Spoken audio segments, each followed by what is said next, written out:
हमारे साथ मौजूद हैं। देवेश जी, स्वागत आपका।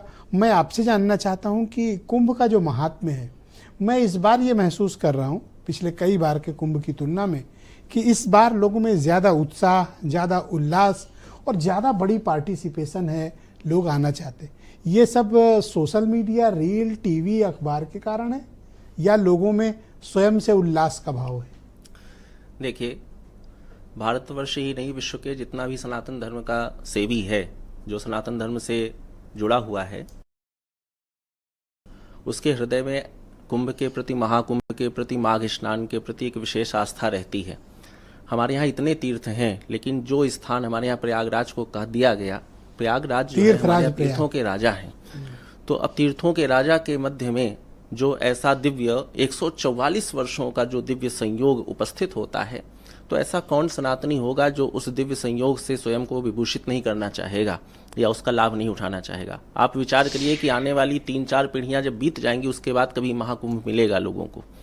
तो आप विचार करिए, आज पूरा भारतवर्ष ही नहीं अपितु जहाँ जहाँ पूरे संपूर्ण विश्व में जो हमारा सनातनी है, वो चाहता है कि एक बार मैं गंगा में जाकर के, संगम में जाकर के डुबकी लगाऊं। और इसके लिए पर्याप्त संसाधन, व्यवस्था, हर चीज को किया गया। संतों ने अपने स्तर पर, अखाड़ों ने अपने स्तर पर, सबने अपने अपने स्तर पर उसको किया है। लेकिन जब इतना बड़ा कोई प्रारूप, इतना बड़ा कोई आयोजन कहीं पर होता है, तो छोटे छोटे आयोजनों में आप देखिए व्यवस्थाएं बिगड़ जाती हैं। अभी आपने थोड़ी देर पहले ही घटना का उल्लेख किया था, तो उसी के आधार से आप विचार करिए, इतना बड़ा महाकुंभ और वहां पर जहां पर 40-45 करोड़। आपको अफसोस नहीं है कि इतने लोगों की मृत्यु हुई? मुझे बिल्कुल अफसोस है, मुझे बहुत अफसोस है।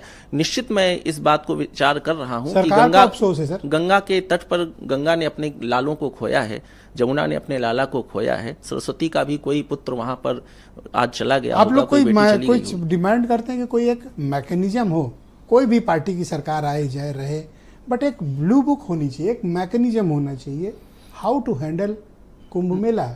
देखिए, आज तक एक भी ब्लू बुक नहीं है। मैं आपको आधिकारिक तौर पर ही बात कर रहा हूँ। हर प्रशासन और हर बार की सरकार अपने हिसाब से बनाती है और फिर वो ब्लू बुक फॉलो ही नहीं होती। देखिए, आशाओं के आधार पर या भविष्य के अनुमान के आधार पर जो भी चीजें होंगी, उसके लिए बिल्कुल स्थायी रूप से आप नहीं कह सकते कि हमें इसी गतिविधि पर चल करके लक्ष्य मिलेगा। तैयारियां की जाती हैं, व्यवस्थाएं की। मैं सेकंड राउंड में आपके बाकी ओपिनियन को सम्मिलित करूंगा। बहनों भाइयों, क्विक राउंड है ये, दूसरा चरण। और